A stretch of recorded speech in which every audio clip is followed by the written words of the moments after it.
na célula do Senhor. Aleluia. Deus te dá.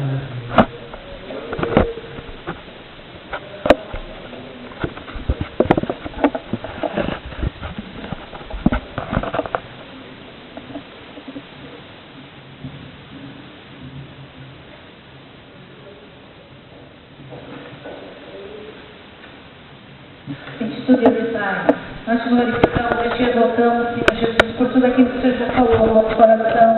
Pelo teu Espírito, Senhor, ter se movido, Senhor, tocado nas nossas vidas, ó Pai. Senhor, eu te agradeço, Deus, eu te louvo, Pai querido, pela vida da tua serva. Ó Pai, eu sei que tu já tem ministrado no coração dela. Espírito Santo, usa, Senhor, usa mesmo, Pai, como tu tens feito, Espírito de Deus, toma as nossas vidas nessa noite, de uma maneira, Senhor, eu particular, Espírito Santo, em todos os nossos corações. Usa tua serva, fala através da tua palavra, Senhor, aos nossos corações, no nome de Jesus. Glória a Deus, aleluia. Estamos na igreja com a paz de Deus novamente. Amém, meu querido. Meus amados irmãos, eu estou feliz com meu Deus, porque Deus ele não nos deixa envergonhados. Aleluia.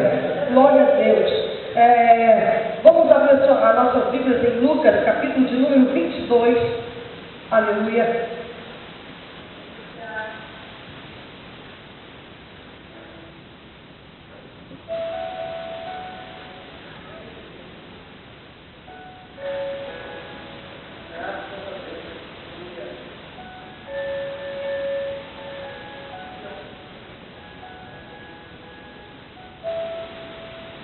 Lucas capítulo 22, versos de número 31 ao 34.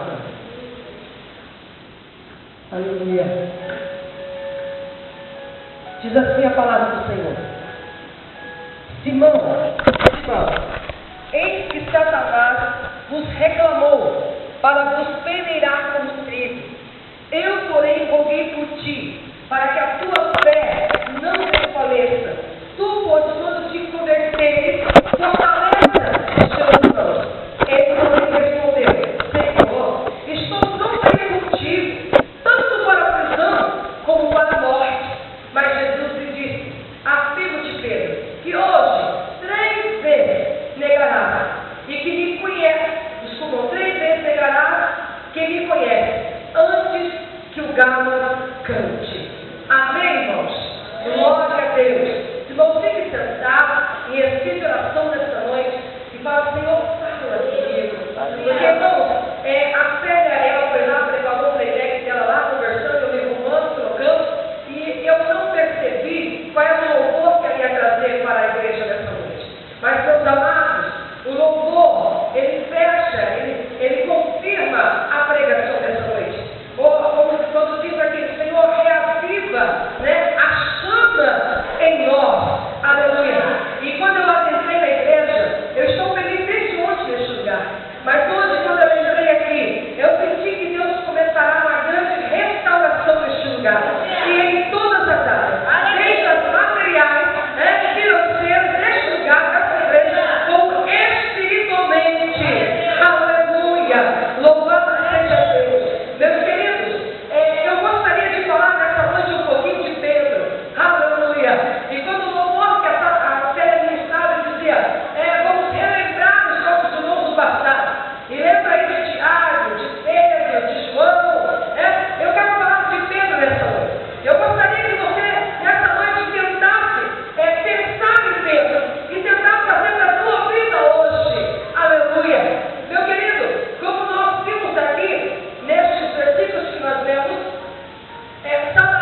Pedro, olha, presta atenção que interessante isso. Pedro acompanhava Jesus de longe. E acompanhava Jesus de longe. Ah, meu querido irmão. E a Bíblia diz que Jesus está lá começando o processo da crucificação, sendo preparado. E de repente Pedro fica por ali, porque de longe ele quer acompanhar os momentos. Ele ama Jesus do jeito dele. Ele amava Jesus. Ele acreditava em Jesus. Presta atenção. Ele tinha fé em Jesus. Porque senão não estaria com Jesus. Ele amava Jesus. Estava de longe vendo todo o processo da crucificação. E de repente, aquele homem que está ali, ele começa a ficar por perto e as pessoas começam a reconhecer. Ei, você é um deles. Você estava com esse tal de Jesus. Pedro rapidamente já mudou a postura. Não, imagina, não sou eu, porque eu estou enganado. Olha a personalidade do homem. Passa mais um pouquinho, de repente, já foge daquela turminha, vai para o outro canto. E naquele canto ali, ele está ali tentando ver o que vai acontecer, tentando ver Jesus de longe, ficar por dentro de tudo que está acontecendo. De repente, olha de novo e diz: você é um deles. Não, eu não sou, vocês estão enganados. Ele vai para o canto, a outra mulher olha assim e fala: é um deles, sim, porque eu não dormi você com ele. Não sou eu. E de repente, quando ele sai, já angustiado, de lá, porque ele está mentindo, né? E a angústia do coração dele, o galo canta. E quando o galo canta, ele dá uma olhada para o mestre, ele dá uma olhada em casa, Jesus. E Jesus olha para ele. E ele diz: meu Deus, o que foi que eu fiz? Eu recusei, eu neguei o meu Deus, o meu Jesus. E de repente nós olhamos e dizemos assim: tão louco, que discípulo maluco. Se eu tivesse a oportunidade de estar frente a frente com Jesus, imagina que eu iria fazer isso. Mas eu